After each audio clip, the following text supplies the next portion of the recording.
तो आदाब, नमस्कार, गुड इवनिंग, सत श्री अकाल। एक बार फिर आप तमाम लोगों का स्वागत है क्राइम तक की कहानी के इस एपिसोड में। उम्मीद है पूरी फैमिली अच्छी होगी, अपना ख्याल रख रही होगी। हम में से अक्सर बहुत सारे लोग ये सोचते हैं, हम में से क्या बल्कि मैं खुद जब तक क्राइम रिपोर्टिंग में नहीं आया था तो सोचता था कि एक कातिल कैसा दिखता है, एक आतंकवादी कैसा होता है, एक चोर, एक डाकू, एक रेपिस्ट, ये लोग कैसे होते हैं, क्या सोचते हैं, क्या करते हैं। लेकिन फिर बाद में एहसास हुआ जब इस पेशे में आया धीरे धीरे कि हमारे और आपके बीच से ही ये सब कोई निकलते हैं, हमारे आप जैसे ही होते हैं, बस इनका दिमाग शैतानों का घर होता है। आज की जो कहानी है, इस कहानी के साथ साथ बीच में मैं आपको जिस कातिल की ये कहानी है वो खुद बोलेगी और आप सुनिएगा। और एक कातिल को बोलते हुए बहुत बार सुना है मैंने लाइफ में, लेकिन आज जब ये बोलेगी और आप सुनेंगे तो शायद आपको भी अटपटा लगेगा। मतलब बातचीत ऐसी हो रही है कि जैसे किसी कत्ल की बात नहीं हो रही है, एक नॉर्मल बात हो रही है। अच्छा ये हो गया, मैंने कर दिया, मैंने सोच लिया था। तो इस कहानी के बीच में जहाँ पे इसकी ज़रूरत होगी मैं आपको उस कातिल की बातचीत भी सुनाऊंगी। और इस कातिल से बात की एक हमारी मित्र हैं दीपिका नारायण भारद्वाज जी, और काफ़ी एक्टिव हैं, एक्टिविस्ट भी हैं, और ख़ासतौर पर जितने फेक केसेस होते हैं उसके इंसाफ की लड़ाई लड़ती हैं अक्सर। तो दीपिका नारायण भारद्वाज जी ने ही इंटरव्यू किया था इस मर्डर केस के बाद इस आरोपी कातिल का, जिसका नाम है प्रिया सेठ। तो दीपिका नारायण भारद्वाज की पूरी बातचीत आप सुनेंगे इस कहानी के बीच में, पर उससे पहले कहानी जान लीजिए क्योंकि फिर आपको बातचीत समझने में आसानी होगी।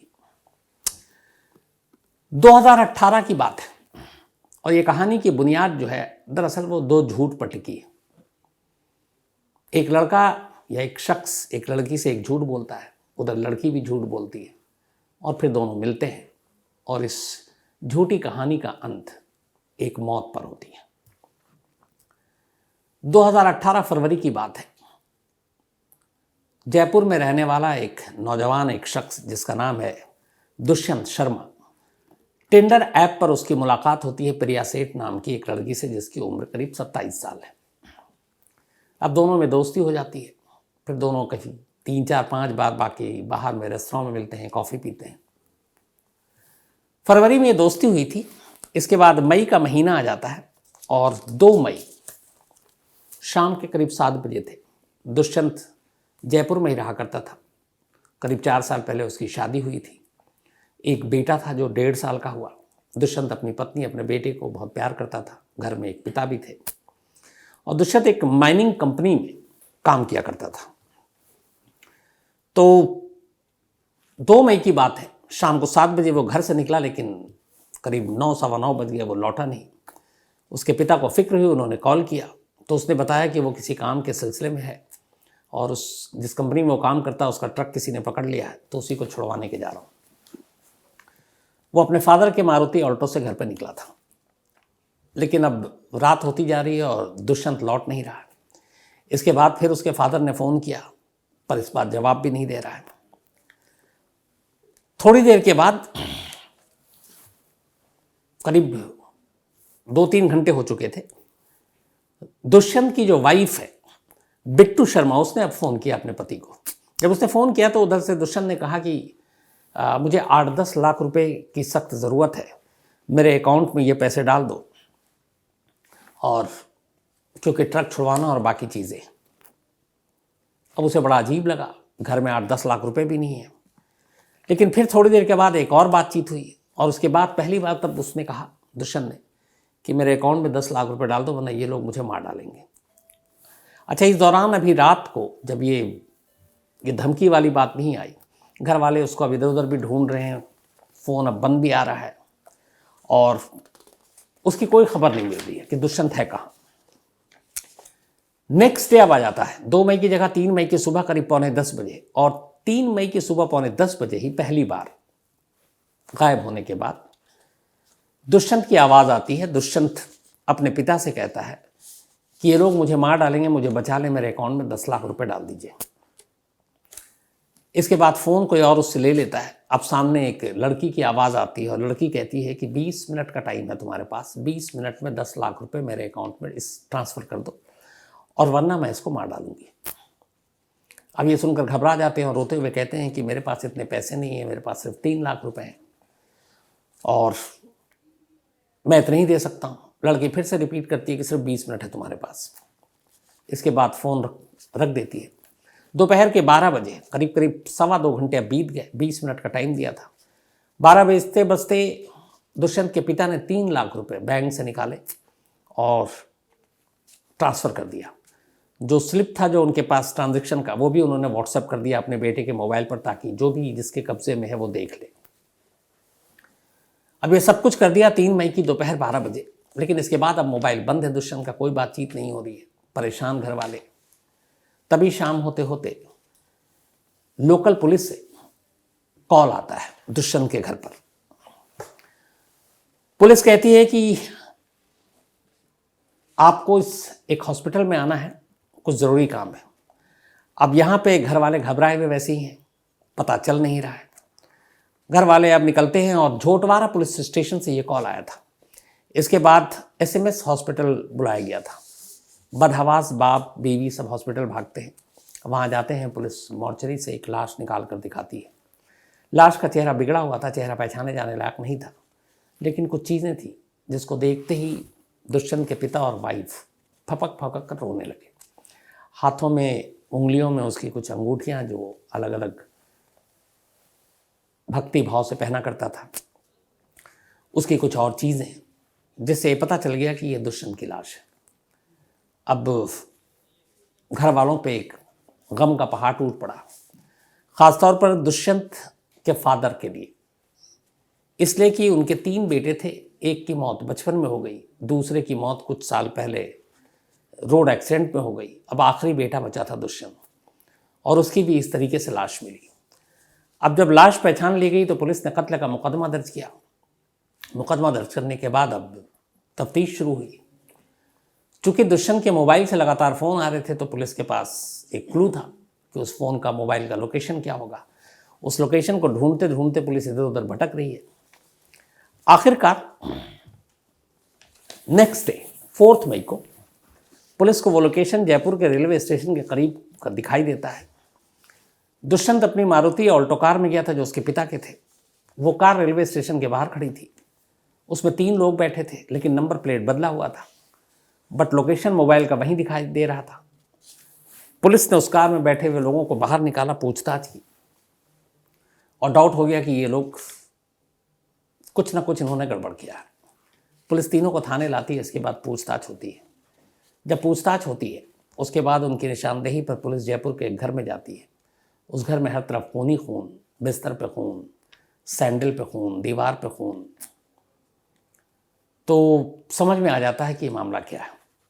अब पुलिस आने के बाद उन तीनों से पूरी कहानी सुनती है। इन 3 में जो मेन कल्प्रिट, जो मेन पूरी साजिश की जिम्मेदार थी, वो 27 साल की एक लड़की जिसका नाम प्रिया सेठ। जब पूरी कहानी सुनाई गई तो पूरी कहानी कुछ यूं थी कि प्रिया सेठ पहले भी कई बार फ्रॉड और बाकी चीज़ों में पकड़ी गई थी। प्रिया सेठ को बहुत कम वक्त में बहुत पैसे कमाने थे। उसका एक दोस्त, बल्कि वो टिंडर ऐप पर गई और फरवरी के ही महीने में टिंडर ऐप से उसकी दोस्ती होती है एक दीक्षांत नाम के नौजवान से, जो मुंबई में है, मॉडलिंग की दुनिया में है, अपना किस्मत आजमा रहा, ठीक ठाक पैसे हैं। तो टिंडर ऐप से प्रिया और दीक्षांत की दोस्ती होती, फिर धीरे धीरे दोनों करीब आ जाते हैं और इसके बाद दोनों एक अपार्टमेंट में रेंट पे घर लेते हैं और एक साथ अब रहने लगते हैं, प्रिया और दीक्षांत। लेकिन इस दौरान में जो दीक्षांत थे उसके पैसे धीरे धीरे खत्म हो रहे हैं और अब उसके ऊपर करीब 20-21 लाख रुपए का कर्ज हो चुका है। अब क्या करें? तो दीक्षांत प्रिया से कहता है कर्ज हो चुका है, अब क्या करें, यहाँ से कर्जदार तकाजा भी कर रहे हैं। तो कहता है कि चलो जयपुर निकल लेते हैं ताकि पीछा छूटे जिन लोगों से कर्ज लिया है। अब दोनों जयपुर आ जाते हैं और जयपुर में एक घर किराए पर ले लेते हैं। यहाँ से प्रिया कहती है कि चिंता मत करो, जो तुम्हारे कर्ज हैं वो भी उतर जाएंगे, बाकी भी चीज़ें उतर जाएंगी। किसी अमीर शख्स को अपने जाल में फंसाती हूँ, उसके बाद सब कुछ ठीक हो जाएगा। अब उसने फिर जिस टिंडर ऐप से उसने दीक्षांत को फंसाया, उसी टिंडर ऐप के जरिए अब वो ऐसे लोगों की तलाश करने लगी जो अमीर हो, जिनके पास पैसा हो। करते करते तलाश आखिरकार उसी टिंडर ऐप पर दुष्यंत शर्मा नाम का एक नौजवान नजर आया। अब दुष्यंत शर्मा टिंडर ऐप पर प्रिया सेठ भी, दोनों एक दूसरे से अब बात कर रहे हैं, फिर दोनों में दोस्ती हो गई। दुष्यंत शर्मा ने टिंडर ऐप पर प्रिया सेठ को अपना असली नाम नहीं बताया। उसने बताया कि उसका नाम विवान कोहली है, वो एक बहुत ही अमीर खानदान से है, उसके पास बेशुमार दौलत है। ये उसने झूठ बोला दुष्यंत ने, क्योंकि वो अमीर नहीं था, वो एक माइनिंग कंपनी में काम करता था, एक प्रोजेक्ट मैनेजर के तौर पर बस। उसके पिता भी अकाउंटेंट थे, बहुत ज़्यादा पैसे नहीं थे। इधर प्रिया सेठ ने कहा कि मुझे तुमसे पहली ही नज़र में प्यार हो गया है, तो प्रिया ने भी झूठ बोला, क्योंकि उसका तो अभी मकसद ही कुछ और है। तो दोनों की शुरुआत झूठ से हुई। दुष्यंत की ये कि वो बेहद अमीर है, प्रिया की ये कि वो उससे पहली नज़र से प्यार कर बैठी है। अब इसके बाद प्रिया दीक्षांत को बताती है कि एक अमीर शख्स हमारे जाल में फंस चुका है, हमारे सारे कर्ज उतर जाएंगे। इसके बाद 3-4 बार प्रिया और दुष्यंत या विवान ये जयपुर में ही कॉफ़ी शॉप में मिलते हैं, मुलाकात होती है। अभी तक दोनों का झूठ बरकरार है। दुष्यंत को ये लग रहा है कि प्रिया उससे बहुत प्यार करती है, सच्चा प्यार करती है। प्रिया को ये पता है कि दुष्यंत यानी विवान कोहली ये बेहद अमीर है, इसके पास बेशुमार दौलत है। 3-4 मुलाकात हो गई। इन 3-4 मुलाकातों में दुष्यंत ने दिखाया भी कि वो बहुत पैसे वाला है। तो 3-4 मुलाकात के बाद आखिरकार 2 मई 2018 को प्रिया सेठ ने दुष्यंत को मिलने के लिए बुलाया, यानी कि विवान कोहली को। वो आया, उसके बाद उसने कहा कि चलो घर चलते हैं। किराए पे ऑलरेडी घर ले रखा था, अब वो उसे घर ले गई। इधर उस घर में ऑलरेडी 2 लोग थे उसके। एक उसका दोस्त दीक्षांत जो कर्ज में डूब गया और उसके साथ जयपुर भाग कर आया। दूसरा एक लक्ष्य नाम का एक और लड़का जिन्हें इस साजिश के बारे में भी कुछ पता नहीं है। हाँ, दीक्षांत को पता है कि किसी को किडनैप करना और रैंसम वसूल करना है। अब वो दुष्यंत को लेकर घर आ गए। घर पे ये दोनों मौजूद हैं। घर आने के बाद पहली बार अब दुष्यंत को पता चलता है, उसके हाथ पैर बांध देते हैं और कहते हैं कि तू अपने घर वालों से पैसे मंगा। अब दुष्यंत को पहली बार लगता है कि वो घिर गया। इसी दौरान में उसके पर्स भी निकाल लेते हैं वो लोग। अब जब पर्स निकालते हैं तो पर्स में आईडी भी मिलता है। तो आईडी कार्ड जब देखते हैं तो देखते हैं कि फ़ोटो तो उसमें दुष्यंत की है, नाम भी दुष्यंत शर्मा लिखा हुआ है। जबकि टिंडर ऐप पे दुष्यंत शर्मा विवान कोहली के नाम पे मिला। तो वो कहती कि ये क्या है, तब उसका भांडा फूट जाता है। वो कहता है कि नहीं, मैंने तुमको इम्प्रेस करने के लिए झूठ बोला। मेरा नाम दुष्यंत शर्मा है और मैं अमीर ख़ानदान से नहीं हूँ, मैं एक प्रोजेक्ट मैनेजर हूँ, एक माइनिंग कंपनी में बहुत छोटा हूँ। अब उसने कहा जो भी हो तुझे पैसे तो देने पड़ेंगे। तो अब 10 लाख रुपए की मांग की और वही फिर फ़ोन कराया। फिर इसने धमकी भी दी और ये सब कुछ हुआ, लेकिन गुस्सा उसी वक्त आ चुका था। फिर इसने किचन से चाकू निकाला। इसके दोनों दोस्तों ने चाकू से वार किया करीब 10 बार। पहले गला दबाया, फिर तकिया मुंह पे रखा, बट उसे लगा कि मर नहीं रहा है। ये आप सुनिएगा खुद प्रिया सेठ से। और फिर उन्होंने चाकू से मारा।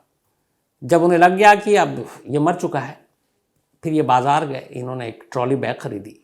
बैग खरीदने के बाद उस लाश को उसी में रखा और फिर उसी की कार में डालकर आमेर की पहाड़ियों के करीब हाईवे पर गए और उस बैग को छोड़कर चले आए। वापस घर आए, सब कुछ सफाई वफाई की। अब इनका ये था कि यहाँ से निकलते हैं। रेलवे स्टेशन पहुँचे नेक्स्ट डे, लेकिन इस दौरान मोबाइल के लोकेशन और बाकी चीज़ों से ये पकड़े गए और पुलिस के शिकंजे में आ गए। तो एक झूठ ने एक जान ली और फरवरी में टेंडर पे दोस्ती हुई, मई में कत्ल हुआ। जब ये सब कुछ हो गया, अब पुलिस हिरासत में है प्रिया सेठ।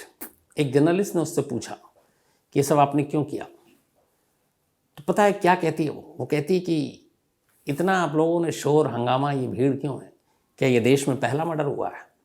मतलब उसकी आप बातचीत को देखिए। और उसके बाद ही फिर दीपिका नारायण भारद्वाज ने इन तीनों का अपने एक शो के लिए इंटरव्यू किया, जिसमें प्रिया सेठ भी है, दीक्षांत भी है और लक्ष्य भी है।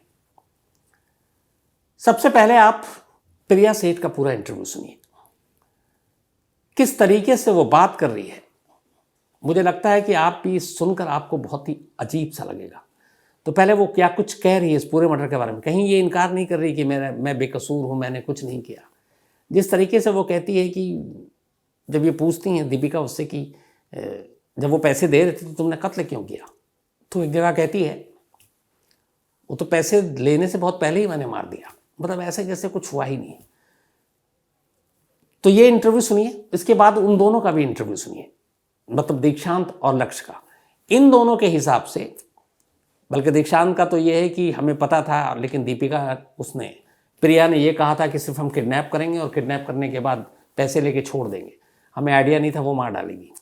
लक्ष्य का कहना था कि मुझे तो आखिर वक्त तक पता नहीं था कि सब कुछ क्या हो रहा, हो सकता है ये लोग अपने डिफेंस में बोल रहे हो।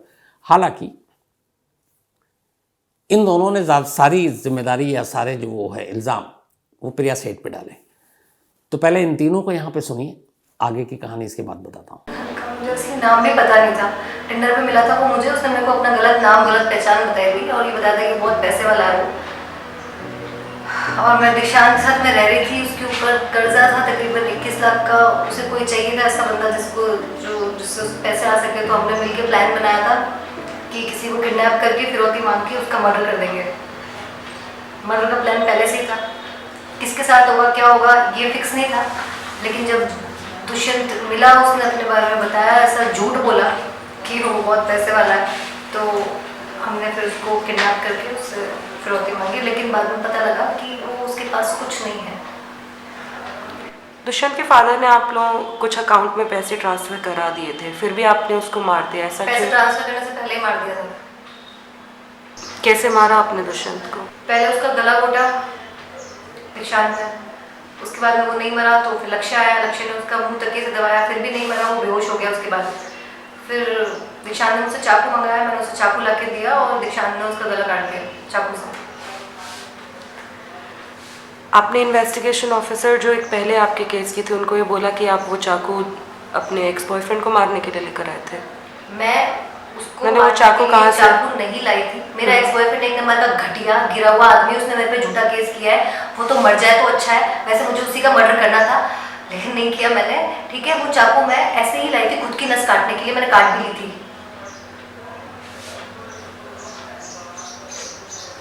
आपने दुष्यंत को स्टैप नहीं किया? नहीं किया। मैं एस्कॉर्ट सर्विस की साइट पर काम करती थी, वहाँ लोगों से फ्रॉड करते थे, प्रोवाइड नहीं करवाते थे गर्ल्स। किस तरह से फ्रॉड करते थे? फ्रॉड इस तरह से करते थे कि पैसे लेके भाग जाते थे और कुछ प्रोवाइड नहीं कराते थे। मैं मतलब पैसे लेके भाग जाते थे कैसे, मतलब थोड़ा सा डिटेल? जैसे किसी ने कोई कॉल गर्ल मंगाई, लड़की मंगाई, तो उससे उसके पास मैं जाती थी, पैसे लेती थी और उसको बोलती थी कि ड्राइवर को पैसे लेकर आ रही हूँ, और मैं वहाँ से पैसे लेके निकल जाती थी। बस यही करती थी मैं। और ऐसा आपने अप्रॉक्सीमेटली कितने लोगों के साथ? हज़ारों लोगों के साथ किया। कब से कर रही थी प्रिया ये? 6 साल 7 साल हो गए, 6 साल। कभी किसी ने कंप्लेन नहीं करी? नहीं। वो बॉडी आपके पास थी तब दोबारा से आप जो आप कह रही थी कि आप काम करती हो करने गई थी? हाँ गई थी। उसके बारे में? बॉडी मेरे पास नहीं थी तब, बॉडी फेंक दी थी हमने। शाम को गई थी मैं, बॉडी दोपहर में फेंक दी थी। टिंडर ऐप के थ्रू मेरी इनसे फ्रेंडशिप हुई। जिस दिन टिंडर पर बात हो रही थी अगले दिन हमने एक मीटिंग फिक्स की, हम मिले और उसके बाद कुछ दिन बाद अपने घर चला गया। तो मैं फ़ोन पे थोड़ी इमोशनल अटैचमेंट हो गई थी। फिर ये इन्होंने एक फ्लैट ले लिया था यहाँ पे, तो मैं भी आ गया। मैं अपना यूट्यूब चैनल स्टार्ट कर रहा था यहाँ पे, तो 3 महीने ब्रेक में मैं इतना फ्री तो रह नहीं सकता मैं। तो बस साथ साथ चलते गए, एंजॉय करते गए, मैं थोड़ी इमोशनल अटैचमेंट बढ़ गई। और प्रिया ने मेरे को बोला था कि वो एक ट्रैवल एजेंसी में काम करते हैं, वासु हॉलीडेज के नाम से, तो मैंने ट्रस्ट कर लिया। फिर उसके बाद फिर घर गया, मैं वापस आया तो मुझे इनकी सारी हरकतों का पता लग गया। बस मैं मौका नहीं देख पाया कि मतलब मैं भागूं कैसे उस टाइम। एट द एंड जब ये दुष्यंत वाली ये जो सीन हुआ, जो भी इतना बड़ा हुआ ये, उस उस टाइम पे मेरे को कुछ नहीं पता था, एंड टाइम पे इसने मेरे को प्लानिंग करके बताया। लक्ष्य ने मेरे साथ इस चीज़ को एग्री किया, चलो कर लेते हैं, कौन सा मतलब मारेंगे उसे, छोड़ देंगे अगले दिन शाम को 4 बजे तक। तो हमने हाँ भर दी। उसके बाद में उसको थोड़ा हमने टॉर्चर किया, जो भी ये बयान के अंदर मैंने लिखा बोला है अपने। एट द एंड मैम उसने उसका मर्डर कर दिया। सारी प्लानिंग इनकी थी, जो पहले इन्होंने वार किया है चाकू से वो भी इन्होंने की, लास्ट तक भी इन्होंने ही मारा। मैं इसी बयान पे हूँ, इसी बयान पे खड़ा रहूँगा। 70% प्रिया की थी, 30% दीक्षांत की। प्रिया की पूरी प्लानिंग थी। प्रिया ने पहले दीक्षांत को यही बताया था भी अपने सिर्फ उसको डराएंगे, धमकाएंगे और छोड़ देंगे। सुबह उसको कहा भाई इसको मारना पड़ेगा, नहीं तो तुम तीनों फंस जाओगे। तो सुना आपने, आपको भी वैसे ही लगा होगा प्रिया सेठ जिस तरीके से बात करी है। कातिल ऐसे कैसे बोल सकती है? मतलब न चेहरे पे शिकन, न कहीं पे कुछ ऐसा लग रहा है कि उसे कोई गिल्ट या गिलानी फील हो रही है, कहीं से भी नहीं। और इधर एक शख्स की जान जा चुकी है। इसके बाद इन लोगों को जेल भेजा गया। कई बार बेल के लिए एप्लीकेशन दी प्रिया सेठ ने, राजस्थान हाई कोर्ट तक से रिजेक्ट हो गया। हालांकि इन दोनों को, दीक्षांत को और लक्ष्य को, ज़मानत मिल गई, लेकिन प्रिया को अभी तक ज़मानत नहीं मिली।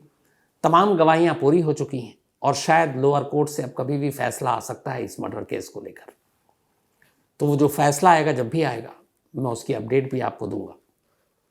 तो फिलहाल कहानी में इतना ही, लेकिन कहानी ख़त्म करूं और एक बार फिर से शुक्रिया ख़ास तौर पर दीपिका आपको, क्योंकि दीपिका नारायण भारद्वाज जी की वजह से ही ये आप प्रिया सेठ को सुन पाए। तो थैंक यू दीपिका। तो आज कहानी का सिलसिला वही आगे। अंकित कुमार गुप्ता पटना से हैं, आज इनका जन्मदिन है, तो हैप्पी बर्थडे अंकित। इसके अलावा विकी बेन, इनका भी आज बर्थडे है, तो हैप्पी बर्थडे विकी। और ये इनके मौसी मौसा और अमृत के संघेरा, इन्होंने भेजा है। कुमार मंगलम का भी आज जन्मदिन है, तो हैप्पी बर्थडे कुमार मंगलम साहब। अंजू वर्मा, इनका भी बर्थडे है, हैप्पी बर्थडे अंजू। और रोहित घावरिया ने भेजा है। साथ ही ममता राजपूत डांग, इनका भी आज बर्थडे है, तो हैप्पी बर्थडे ममता। और अस्मा डंग ने भेजा है, थैंक यू सो मच अस्मा, इस मेल के लिए भी। इमरान शेख का भी आज जन्मदिन है, तो हैप्पी बर्थडे इमरान। इसके अलावा दीक्षांत शर्मा, इनका भी आज बर्थडे है, तो हैप्पी बर्थडे दीक्षांत। और सतीश, आरती और हरीश जी ने भेजा है। साथ ही यश मिश्रा, इनका भी आज बर्थडे है, तो हैप्पी बर्थडे यश। और ओम नागर जी ने भेजा, उनके बेटे हैं, हैप्पी बर्थडे। आज मोहम्मद राशिद का भी है, तो बहुत बहुत बधाई मुबारक। और ये फिदा अली ने भेजा है। नेहा का भी आज जन्मदिन है, तो हैप्पी बर्थडे नेहा। और शिव सोंगरा ने भेजा। इसके अलावा लुबना तफजील का भी आज बर्थडे है, तो हैप्पी बर्थडे लुबना। और ये शमसुल हक की बिटिया हैं। साथ ही आदिति, इनका भी आज जन्मदिन है, तो हैप्पी बर्थडे आदिति। और नितिन की बिटिया हैं ये। साथ ही राकेश जायसवाल जी ने भेजा है। नीता चौहान का भी आज जन्मदिन है, तो हैप्पी बर्थडे नीता चौहान जी। और ये कैलाश कुमार की वाइफ है। साथ ही श्रवण बिश्नोई, इनका भी आज बर्थडे है, तो हैप्पी बर्थडे श्रवण साहब। और अशोक बिश्नोई ने भेजा है। इसके अलावा ज्योति दत्ता और अभिजीत भौमिक, इनकी मैरिज एनिवर्सरी कल यानी 15 को थी, तो बिलेटेड हैप्पी मैरिज एनिवर्सरी आप दोनों को। साथ ही गौरव राणा साहब न्यूजीलैंड से हैं, इन्होंने कहानी की फरमाइश की है और इन्होंने 2 शब्द भी लिखे हैं, मैं पता नहीं सही प्रोनाउंसिएशन करूंगा कि नहीं। एक ये है किया ओरा, तो किया ओरा न्यूजीलैंड में हेलो को बोलते हैं, किया ओरा यानी हेलो। और दूसरा नगामिशी, बल्कि नगामिहीन का मतलब थैंक यू। तो थैंक यू गौरव भाई इस जानकारी के लिए, और जल्द ही आपकी कहानी की फरमाइश भी पूरी करूंगा। साथ ही शोना है कुवैत से, और इन्होंने कहानी की फरमाइश की है। इसके अलावा अजय पुरवाल मंगोलिया से है, कहानी की फरमाइश की। और गुस्सा ना हो अजय भाई, जल्दी सुनाऊंगा। तो आज कहानी में इतना ही। आज असल में हम लोगों का इंडिया टुडे ग्रुप का फाउंडर्स डे भी है, 47th फाउंडर्स डे। तो उसके लिए बहुत सारी तैयारियां चल रही हैं। जो हमारे यहाँ ख़ास इस फाउंडर्स डे की जो सबसे ख़ास बात होती है, वो होती है एक चेयरमैन से अवार्ड मिलता है हर साल अलग अलग इंडिविजुअल टीम को। तो उसको लेके बहुत सख्त कंपटीशन होता है, और हर टीम जो है इसमें एंट्री लेती है। एक बार अवार्ड मिले तो फिर 2 साल तक आप अप्लाई नहीं कर सकते हैं, फिर तीसरे ही साल करेंगे। तो क्राइम तक टीम को 19 में मिला था, उसके बाद 2 साल एंटाइटल थे नहीं, एक 20-21। इस साल क्राइम तक पूरी टीम ने अप्लाई किया है, उसका नतीजा आज मिलेगा, चेयरमैन से अवार्ड। तो देखिए क्या होता है। मेहनत तो पूरी टीम ने पूरी की है। तो टीम चेयरमैन से अवार्ड की ख़ास बात ये भी है कि इसमें कैश प्राइज़ भी 2 लाख रुपए मिलते हैं। तो अगर मिल गए तो ये जो दीपक, आसिम, वर्णिता, इन और बाकी जितने लोग हैं इधर, मनीषा, सुरभि की तो शादी है, वो गई हुई है, पूनम, फिर अश्विन, नतांश, दीपिका, सुप्रतीम, तंसीम हैदर, सुनील मौर्य, चिराग गोठी, विनोद शिकारपुरी, आपके और कौन बचा, गोपाल शुक्ला, उधर हमारे जितने एडिटर भाई हैं वो सब SHO, तो सभी की पार्टी हो जाएगी। तो देखिए क्या होता है, जो भी रिजल्ट होगा कल आपको ज़रूर बताऊंगा, या क्राइम तक के ज़रिए आपको पता भी चल जाएगा। तो आज कहानी में इतना ही है, वापस मुलाकात होगी कल रात 9 बजे किसी नई कहानी के साथ। तब तक अपना ख्याल रखिएगा। Thank you very much.